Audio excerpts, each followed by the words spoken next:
Hello, everyone. Happy Tuesday. Welcome to Virtual Career Planning Office Hours. Very excited to have you with us. We are going to give folks another 60 seconds or so to get in and get settled. So settle yourself, get comfortable, get your questions ready. We're going to kick off in just a few moments.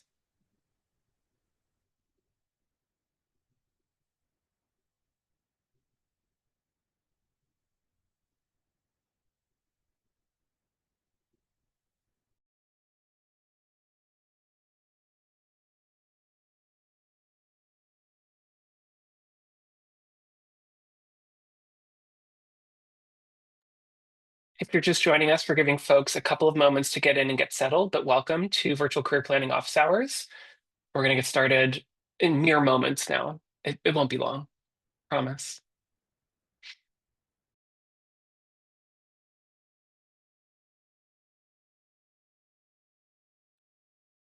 All right, let's go ahead and do it. So for the third time, if you've been with us from the beginning, welcome to Virtual Career Planning Office Hours. We are so very excited to be back with you all today, along with Handshake's Chief Education Strategy Officer. These events are all about giving you all a chance to get your burning career questions answered and get advice from an expert who has coached thousands of students. So for the next 45 minutes or so, you can submit your career questions using the Q&A box, and we will try to get to as many of your questions as we can. Sorry, I went swimming this morning and my eyes are burning a little bit. We're going to get to as many questions as we can today before we have to wrap.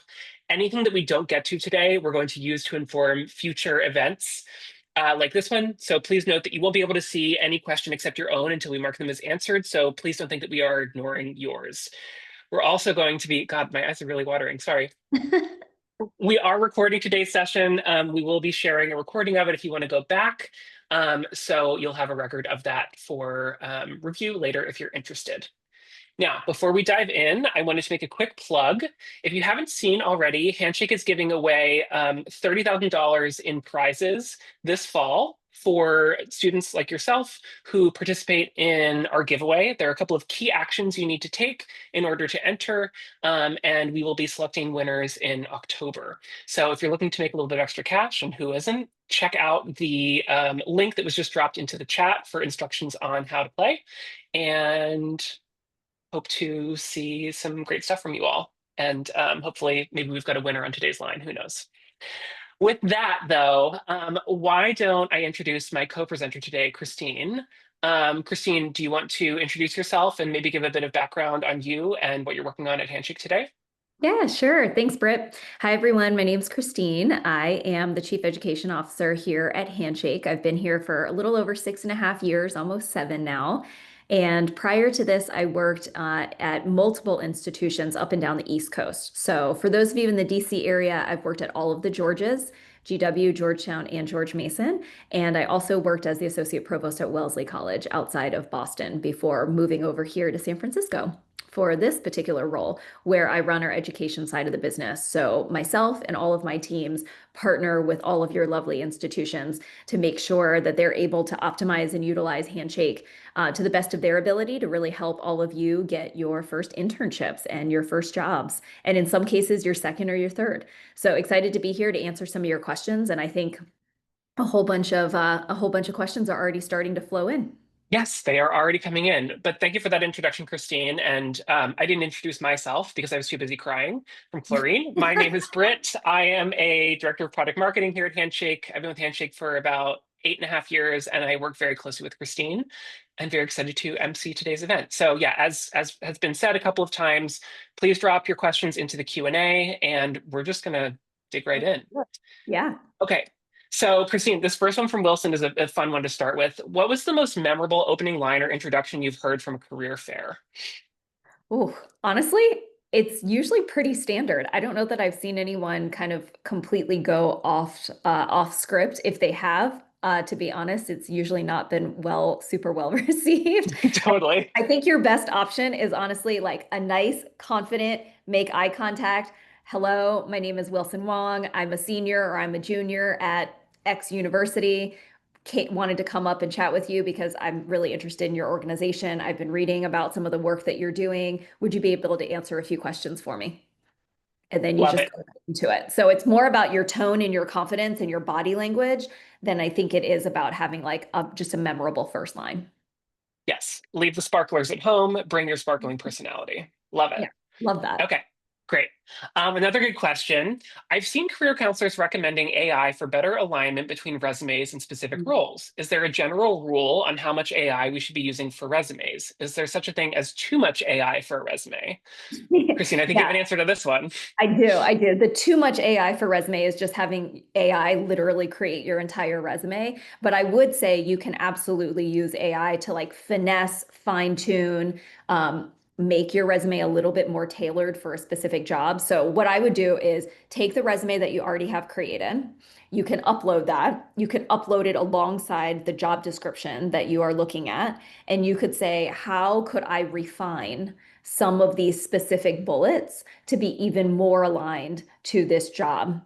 Or you could say, I have this new experience with this new student org or this new internship that I just did this summer. These are some of the things that I did. And you could just, honestly, with AI, you can kind of ramble a little bit. That's okay. And you could say, I did X, Y, and Z. I worked on all of these things. Help me organize that more succinctly into what would resonate for this particular job description. Help me understand which bullets are more important and why you pulled those out. That actually can be really helpful learning for you so that you can learn to tailor your resume even better in the future. So I would use it more iteratively around some of your bullet development rather than the entire thing. You're going to use your own formatting, of course, make it look nice, clean, crisp, easy to read. Essentially, remember people when they're skimming a resume, they want to go down rather than like constantly back and forth. So like your title, your company, your date, your bullets, like you want it pretty much like left aligned so that it's really easy to skim. That's great. And it's funny, as you were describing how to use AI to refine your resume, it got me thinking, sounds an awful lot like something we might be building at Handshake in this True. moment. So Very true. perhaps more to come on that front a little bit later this fall. Okay, fabulous answer. Let's move on to the next one. Um, if my goal is to build up my work experience from my undergraduate studies, how can I start from my freshman year? How would you say Oh, for a student that just got to college, just yeah. got dropped off, what should they be doing now? Okay, few options for you. One, you could look for an on-campus job. So if that is interesting to you or that is available to you at your institution, please think about working on campus. You can work at something that is just purely interesting to you. Let's say you're really into fitness and you want to go work at your university recreation center. That's great. Go do that. Or let's say you're really interested in finance and you find out that the CFO's office happens to have a entry level intern position or a part-time position. That's great too. So it can be based on your interest or it can just be based on like what's available. On-campus jobs is one option. Another thing you can do is think about the student organizations that you want to get involved with. So if you already know that you're exploring economics, but you're also thinking about finance, but you're also thinking about consulting, check out the student orgs in all of those areas. You might be in the arts. It doesn't matter. Whatever you're interested in, I guarantee you your institution probably has a student org somewhat related to that. So participate in those student orgs. It's great to meet other people, especially upperclassmen in those areas who can also give you tips and advice for how they are getting more involved within that particular profession. And then as a freshman, the third thing I would do is really pay attention to the classes and the projects that you get assigned, because some of those may be either directly or tangentially related to what it is you might be interested in doing. And those can also go on your resume as well. So on-campus jobs, student organizations, and classes and projects. And then, of course, a little bit later into your freshman year, you can be looking for other part-time jobs or internships as well to continue bolstering the experience that you have. Yep, love it. And also, I'll just say former college gym card swiper right here. So Love takes all it. types. Love it. Okay, really good question from Kevin. With the growing prominence of ghost jobs, Mm. as well as both AI application reviewers and AI generated applications, how can job seekers best navigate these challenges? Are we almost entirely dependent on having strong networking connections now? Mhm. Yeah. All right, Kevin, I'm going to be real with you. I think the answer right now, while we're kind of in the midst of all of this, is probably yes. I do think that that's actually very, very important because So many employers feel inundated with so many different applications. So I highly recommend that all of you do spend time actually building out your network. Your network is not just connections on LinkedIn. It is not just collecting business cards at an event. It is developing an actual relationship with somebody. It does not need to be your bestie, but it does need to be a relationship. So, what I would recommend is a few things. One, if you are someone who actually enjoys networking, be on the lookout for different events, whether they're virtual or they're in person, hosted by your school or by an employer or by Handshake. You can find it all under your events and fairs tabs in the platform. Attend those and actually go, show up, ask good questions, meet people, and remember to follow up. Okay. Now, the sheer majority of you are like, that sounds terrible, not interested in that experience at all. I would do a one-on-one approach in building your network. So, in the Handshake app, for example, you can just use the people search and you can actually search for other students or young alumni from your school or from any of the other 1,600 plus Handshake institutions. And that is a great way for you to begin to develop some relationships. So let's say, for example, I find Britt and I find out that Britt is really interested or is working in the entertainment industry. And I personally am also interested in working in the entertainment industry, but I'm still a freshman or sophomore. I don't really know exactly what I would want to do in entertainment yet.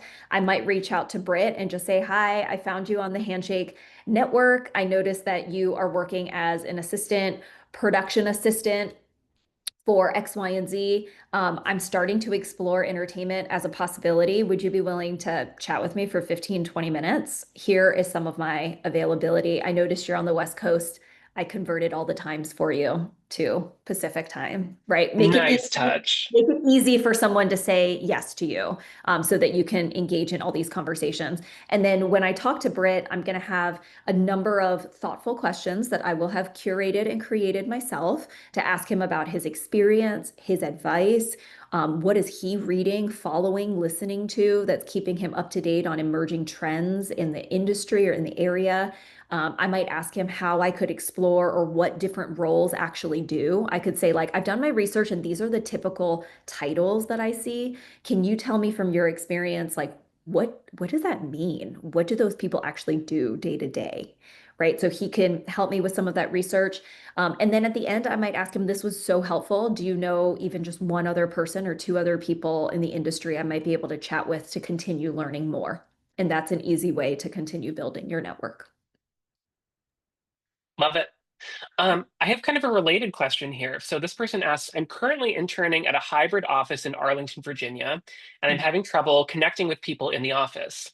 My boss is fully remote, and so is the majority of the other employees. Do you have any advice for making connections and networking at the company? And let's also blow this out and say, like, for anybody working a virtual internship, like, how do you make the most of that when it comes to building your network?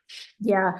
Okay. So it does make it a little bit harder and you have to be more intentional. So essentially, what I would do is I would try and actually ask for a little bit of virtual, kind of like a virtual coffee chat with different people on your team. I would start with the people on your team and then you can work out from there. And I would just ask for like 15 to 20 minutes, maybe 30 minutes if that's customary for your culture, to be able to just like get to know them a little bit better. And I would be explicit about that. Hi, I'm looking to like understand your role and how your work sort of intersects with the larger companies here. I want to learn more about your position. I noticed that you went to X, Y, and Z school or that you majored in the same thing as me. I would love to hear more about your experience and career path. Like, be explicit about what it is you want to learn from that person so that it makes it easier for them, again, to say yes and to want to spend the time to do that. It might need to be tweaked a little bit for each different person because you might know already, oh, well, this person on the team doesn't like to like spend time talking about themselves, but they don't mind giving advice or they don't mind talking about work. Or their work project. So maybe that's what I'll organize the time around. So you'll just kind of have to like adjust based on what you've been able to garner so far. This is also a really good note for you to pay attention to is like, okay, if this type of experience or office setup makes it really hard for you to meet people, but you're really interested in meeting people, then perhaps when you start applying for full-time jobs, don't apply for hybrid positions. Apply for fully in-person positions. So use this also as like intel and data for yourself around what you like and what you don't like. Love it. Love it. Love it. Love it. Okay. Next one is from Crits. Could I be asked about a 2-year gap in my resume 3 years ago if I've had a steady job since then? And if so, what are some good ways to explain such a gap? I know we get this question in a variety of different forms, people interested in talking about how to frame a gap in their resume. What do you Yeah. think, Christine? If you have been working in a steady job for the past 3 years, I doubt, honestly, anyone is really going to go back and ask you about that particular gap. It is more and more common for people to take a year or sometimes 2 year gap, whether that is to start a family, whether that's to help support a family member that's ill, whether that's just to honestly take time off and go travel. I think there's like a number of different reasons for why people are doing this more and more. So I don't know that you're really going to get asked a whole lot. I think if you do get asked this question, I would be prepared to explain what you did in that particular gap year. So if it was to literally just like you were feeling burnt out and you needed to travel or you just needed to not work and to focus on you for a little while, I would frame that in sort of a positive way. I had worked extremely hard in some of these areas. I wanted to reassess what was important to me and what really mattered to me in terms of my work. I decided to take a break, and in that time, I did X, Y, and Z. I traveled, I learned something, I took classes in something, wrote whatever it was that you did. I would kind of frame it that way and then say, and once I realized that this is what I was interested in, I decided to re-enter the workforce, and I've been working ever since around that whatever the topic is. So that's one way that you could do it. If it is to take time off to raise a family or to take care of family, I think, again, you don't necessarily need to have any shame around that. And again, I think it comes down to like if you're worried that a company might look poorly on that, one question that I would have for you is, do you want to work for a company that would regard that as a negative, which again is just data for you as well about what you like versus don't like. So I hope that helps. Awesome. Okay, we have a question from Isabella. Do you know of any careers or fields that are the least likely of disappearing, even with the rise of technology like AI? Okay, so let me start by saying a few things about my belief in where AI is going and what that means for entry level roles. There's been a lot of fodder in the media around half of all entry level roles or more are going to disappear, or the entire entry level is going to be gone. Jobs are being eliminated left and right. My belief is that AI is redefining a lot of entry level roles. I don't know that it's necessarily eliminating all entry level roles. Some of the roles that it is currently redefining first or the fastest are obviously some of those in the technical fields. So, a lot of roles that typically computer science majors or engineers might typically go into, like engineering, for example, or some of the technical fields, are very much being supplemented with AI, meaning they are still hiring entry level engineers, but there is an expectation that you know how to use some of the AI applications to enhance the work that you're doing and to be able to create faster product. If that's what you're building, in most cases, yes, in those ways, right? So, for example, if you're using Cursor, you're able to actually talk about the use of Cursor and how you're actually using it to supplement your work and how to make yourself more agile and nimble and faster, sort of doing that. You see this pop up in other fields like sales or marketing in particular. I would say actually like some of the engineering technical roles in marketing are two of the areas where you're kind of seeing that the most. What I would say in terms of like what's not going to disappear is with the rise of AI, the skills that AI cannot easily replicate, like empathy, like communication with another human, like being able to read a room, being politically savvy, all of these types of things, teamwork, conflict management, like these are some of the soft skills that are always going to be needed in work. These are the soft skills that even 5 or 10, 20 years ago have always separated the good from great employees and often have determined who might actually advance into management or senior leadership roles, that is only going to be even more evident now. So I can't tell you that there's any one particular field or sector that's like not going to be really disrupted much by AI, because the reality is I think all of us are going to have some level of disruption by AI. But I do think having those core skills combined with your knowledge of how to use AI within your role or sector is going to be a very powerful combination. So I would focus on building those two skill sets. Oh, okay. Next up, where did my question go? Okay, we had someone ask, are most internships presented on Handshake paying wages or are they unpaid? So there are going to be a mix of paid and unpaid internships on Handshake. Christine, I wonder if you could speak to, I know I've heard you talk about this before, the industries where you typically tend to see more unpaid opportunities versus paid ones. Yeah. And generally speaking, most of the internships you'll see on Handshake are paid. Over 80% of the internships that are on Handshake are paid. The industries that typically pay are going to be in tech, consulting, business, finance, iBanking. All of those are typically paid. The unpaid industries are typically journalism, some nonprofit, um, unfortunately, even some government internships. So there are certain industries, entertainment, I used that as an example earlier. Some of those jobs and industries are a bit more notorious around not paying their interns. They have such high demand. And just historically, it is not something that they've done and they haven't needed to. And so you're going to notice if you are interested in some of those industries that is very common to have unpaid experiences, in which case you will have to make a personal decision around whether or not you are able to do it, if you need to supplement it with another part-time job, or if you need to check in with your career center at your school to see if they might have an internship fund for those that are going into unpaid internships. A lot of career centers are trying to build that up. So you might want to just double check that with your respective institutions. Cool, great. Mhm. Okay, next up, let's see, where did it go? Okay, Iona asked, what is your best advice for those of us that are feeling overwhelmed with the process of finding a job post-grad? Moment of levity. Okay.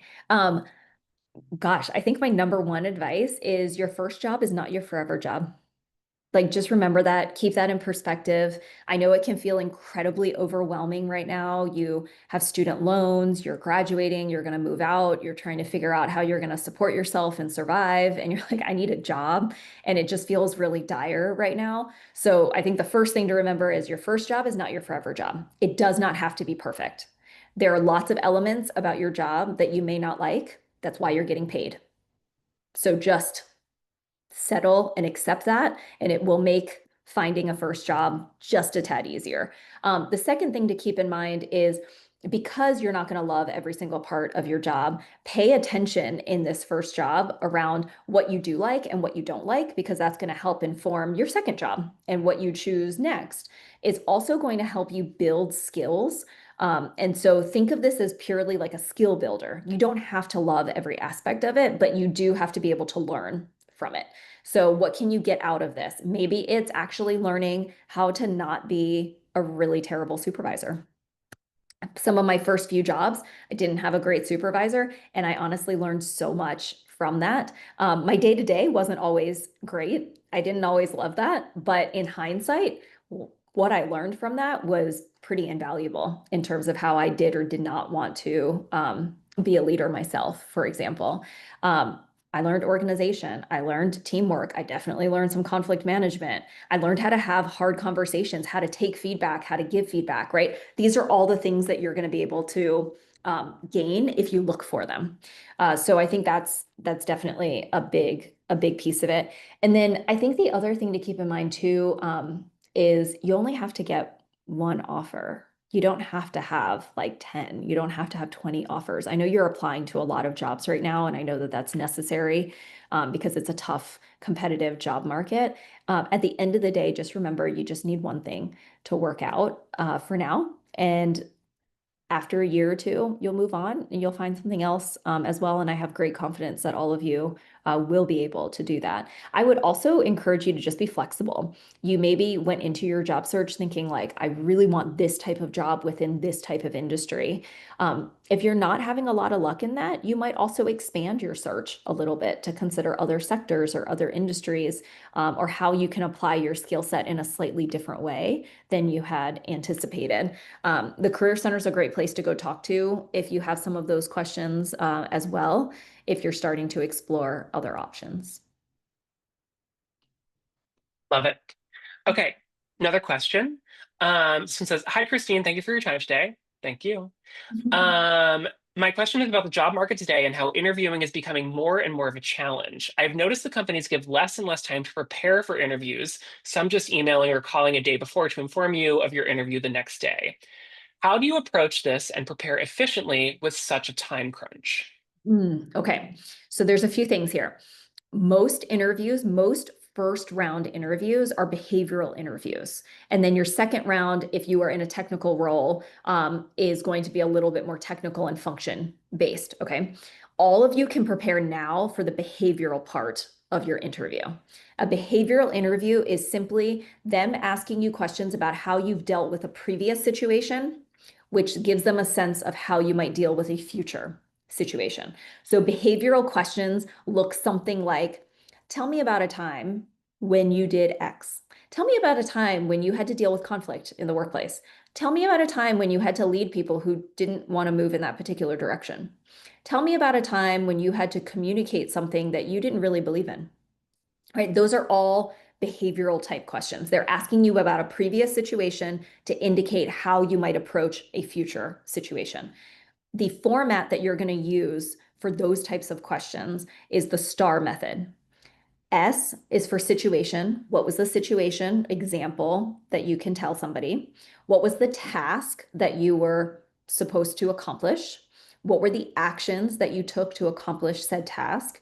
And what were the results of the situation, or even what you learned from that situation?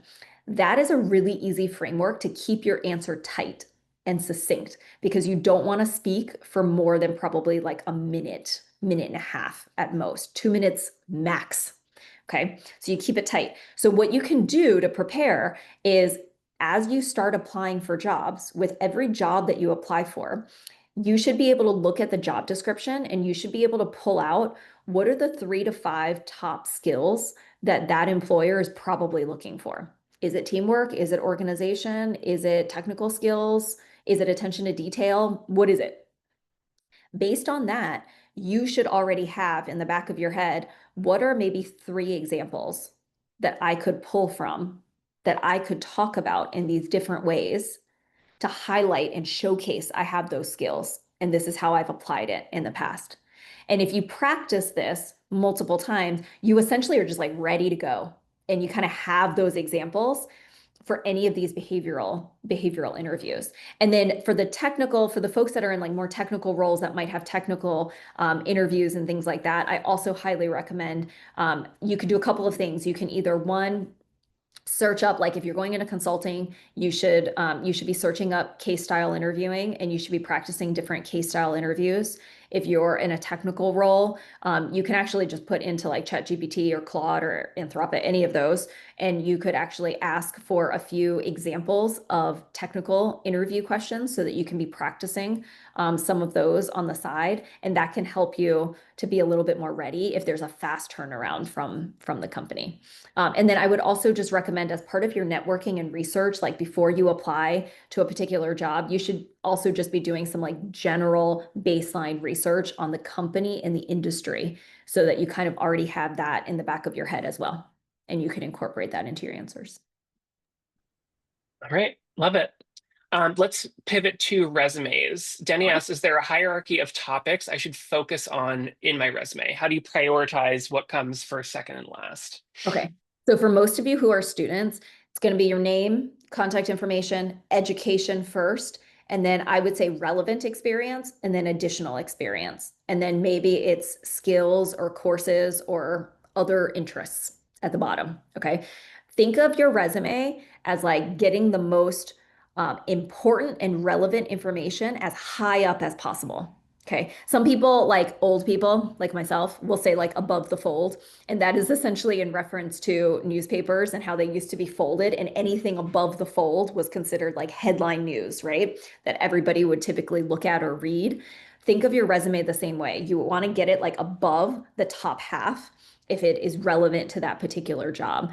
If you are someone that's listening right now that has already been out of school for 3 to 5+ years, you could probably move the education down to the bottom and start with relevant experience and then have additional experience, and then you could have your education below that. There are lots of different ways that you could potentially organize your experience. If you are someone who doesn't have a lot of relevant internship or part-time work experience, but you have a lot of relevant coursework and projects, you could actually title the section relevant courses and projects, and then you could talk about that there. Those are all fine. My point being is most relevant and then additional after that. Love it. Okay, Mhm. I really like this question. So this one says the generic rejection email isn't helping anyone, but no one wants to get specific. Yeah. How can we reach out to potential employers to ask them for feedback after a rejection? Or should we just ignore and move on, praying to the universe to help make it make sense?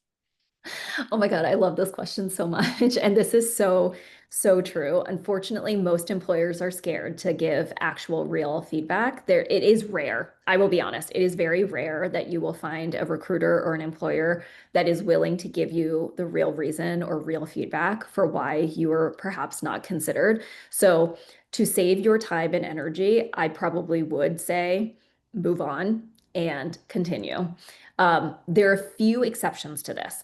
If you feel like you've really developed a good rapport and relationship with the recruiter, it may be worth asking, like, hey, we've had a chance to go back and forth multiple times. I feel like we've developed a good relationship. Could you help me understand, was there one or two things that I did poorly or that you would recommend I change for the future that might be really helpful? Or did I sort of exhibit a red flag that I didn't realize that you would be able to just help me understand, right? I would reserve that for only if you actually had like a real relationship with a recruiter where you actually had gone back and forth multiple times. You really felt like you guys had developed um, a bit of a relationship. Otherwise, you're very unlikely to get real feedback. The thing that I would keep in mind, like I've hired a lot of people over the course of my career, and a lot of times it's not necessarily about someone not being qualified, because you often, by the time you get down to your finalist pool, you have a lot of people that are actually like all the people in the finalist pool are usually qualified for the job, right? Like any of those folks could essentially do it. It sometimes comes down to I have to think, for me personally, I'm often thinking about how am I going to create the right team? And so I might be looking for a certain balance within my team at this particular point in time because I know that I have some people on my team that are incredibly quantitative.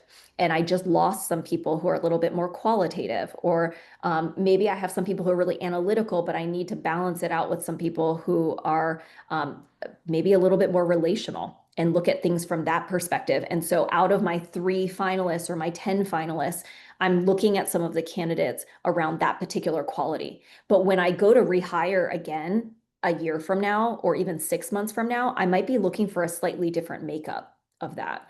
And so I use that as an example just to say, like, also don't feel like it's always personal or something like about you is fundamentally wrong because sometimes it's just about the makeup of what they're looking for their culture of the company or for the team, and that can ebb and flow differently depending on different times of the company's evolution or their growth or what they happen to be particularly focused on right now. And so I'm mostly saying that to just say, like, don't feel discouraged because I know it's hard and I know it's worse when you can't get that feedback. But I wanted to at least share with you like that story just so that you know sometimes that's what's going through a hiring manager's head. Totally, totally. Okay, next one. Should we be creating different resume versions for each job we apply for? Mm. Okay, so the old answer 100% would be yes. I don't know that I necessarily veer super far from this. I still think you pretty much need a pretty tailored resume. I guess part of me is like this shouldn't be that hard anymore because you have AI to help you like with this. So you can have your base resume and then you can just tweak ever so slightly based on the different jobs and roles that you're applying to, and you can use AI to help you refine some of those pieces. So I do think you have a better shot if you are more tailored in your resume than not. So I would say yes. Oh, agreed. Okay. Here's a question from Claude. Claude asked, or said first and then asked, I've never done a job interview nor an internship, so I'm nervous and don't know how to approach recruiters during the career fair. What are the most common mistakes students make when approaching recruiters? Mm. Okay, so one of the most common mistakes is going up to a recruiter and being like, "So are you guys hiring?" Recruiters hate that question. They hate that question because to them it signals that you either don't know anything about their company or you didn't do any research before walking up to them. So now they're like, oh, okay, I have to like start from the beginning around this.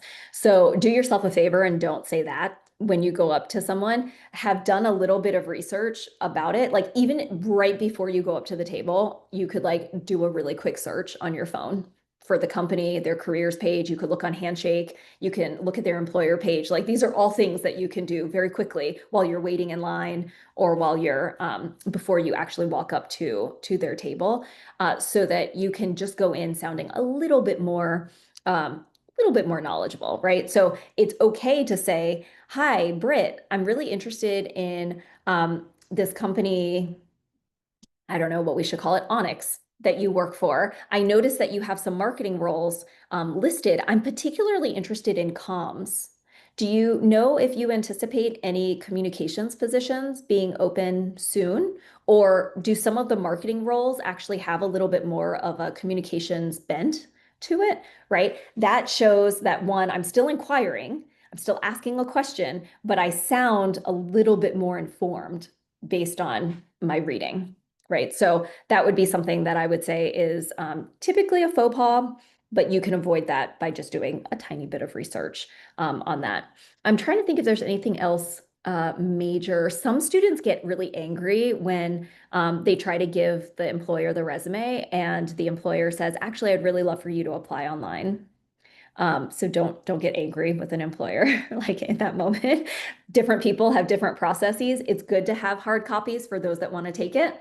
Don't get frustrated with the employers that actually ask you to apply online. Some of them have a different ATS process and they want you to follow that. So just follow it. Those are probably like some of the two major things that I sometimes see students do.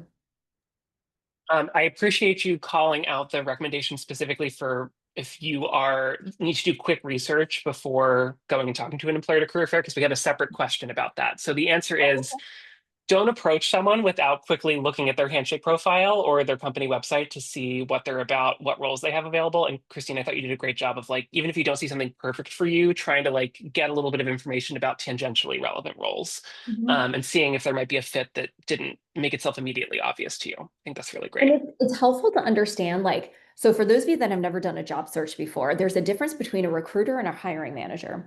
So a hiring manager is typically someone that's sitting within the business line and actually like does that function. So Britt, for example, would be a hiring manager for marketing and specifically for product marketing. So if he went to a career fair, he could really speak to what is it like to be a product marketer? What is he looking for if he were hiring a PMM? What might he sits on the marketing team, so he might be able to speak to like what it's like to be on a marketing team, right? That's like what a hiring manager can really speak to. They can speak to the function.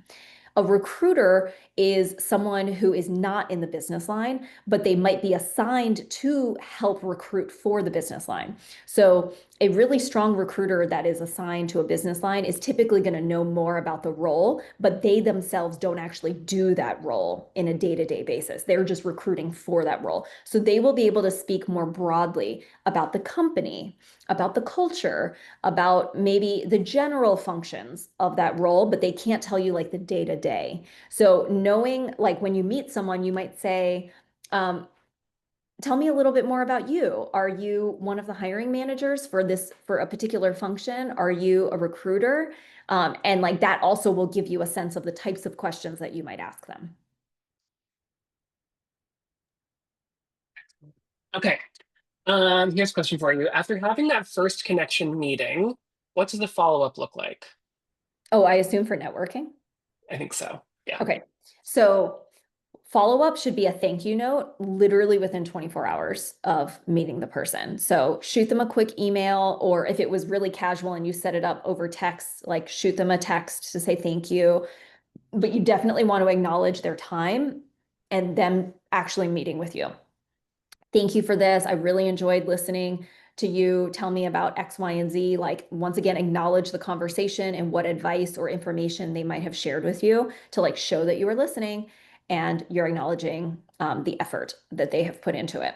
Then after that, you might, there are a few different ways that you can follow up. So, one, I always like to use holidays actually as an easy way to sort of follow up with somebody. If I haven't talked to somebody in a while and the holidays are coming up, I might send somebody a note and just be like, hey, happy Thanksgiving. Or I know the holidays are coming up, was just thinking about you. I hope you're doing well. I hope your family's doing well, right? Because I would have probably talked about some of these things and I would know. Um, I would love to catch up with you soon when you have a moment or things like that. And I might even offer some times, in the coming months where there might be some time to catch up. That's one thing. The second thing is I'm often listening in the conversation for like what are the topics that they seem most energized and interested in, so that if I come across an article or a post or a podcast episode about that topic, I could send it to them and be like, hey, just listen to this. Made me think of you and the conversation that we were just having. Have you heard this? Have you heard this yet? Or have you read this yet? And that's like a nice, easy, again, like touch point to have with somebody as well. So those are like two easy recommendations of something you can do to follow up and keep the conversation going. And I would also just recommend like my CEO is actually really, really good at this. When he meets people, he often, it's like if he knows he wants to stay in touch with someone, he'll just put it in his calendar that like quarterly he wants to reach out or every semester he wants to reach out, and he puts it in his calendar as a reminder and then he just sends an email or a text at that point. Love it. Mhm. Okay, we have just a couple of minutes left, so we're definitely not going to get to everybody's questions, but thank you for your patience. And if we did not get to your question, we're going to try to incorporate it into future programming. So please keep coming back and we'll get through as many as we can. I like this question. What types of AI skills do you recommend? And could you suggest where we should look to learn those skills? Wow. Okay. So there are a few different things when you think about AI skills. So one is first familiarity with the different large language model platforms. So first and foremost, if you're not already using ChatGPT or Claude or Gemini or something along those lines, like please do. That would be the starting point. Go ahead and download it and actually just like familiarize yourself with it. The second thing is use it for really basic functions first, just to like get used to it. So you could use it for synthesizing something. You could use it for synthesizing your notes. You could use it for giving you ideas around a brainstorm or a project or a paper or something that you're about to create. Um, AI is particularly good at sort of like helping with like idea generation. So that is like one place that you can start to use it. The synthesizing part is an interesting one because that allows you to actually learn some of the limitations of where AI is, right? So, for example, if I was in a meeting, I took a bunch of notes, I put it into ChatGPT and was like, help me synthesize the major themes here. You would be able to actually check, okay, well, based on what I was hearing, actually, like I agree with the two themes, but I don't agree with the third one that it mentioned, right? That allows you to use your own critical thinking around like what the limitations are in some of those particular spaces. Um, if you are someone who actually wants to work in the AI space or you think you're going into tech, I would recommend that you get much more familiar with some of the more granular pieces. I would encourage you to actually learn about how LLMs do pre-training and post-training. Most pre-training is already done on most of these. Most labs are focused on post-training at this point, in which case you could learn a little bit more about reinforcement learning. You could learn about trajectory generation. You might want to learn about some of those aspects. There's a lot of work soon to be done around professional domains and professional rubrics. Some of that could be helpful for you to know so that you can speak more fluently when you're talking to an employer around some of those aspects. So it kind of just depends on like what field or industry or sector you want to go into, how deep you really need to be able to go into. And then the last plug is actually we are working on an undergraduate AI course for students who are interested in just learning more about how LLMs work and how to break a model. Because if you can understand that, you'll have some fluency around AI. And so look out for an announcement on that. We hope to be able to release that to you all very soon. Excellent. And that's time, Christine. So everyone, thank you so much for joining us. I hope you found today's session helpful. Christine, thank you for your time and expertise. We are hosting several more of these throughout the fall, so please check back and join us for a future session if you can. Hope to see you there and hope you have a great rest of your week. Thanks, everyone. Bye.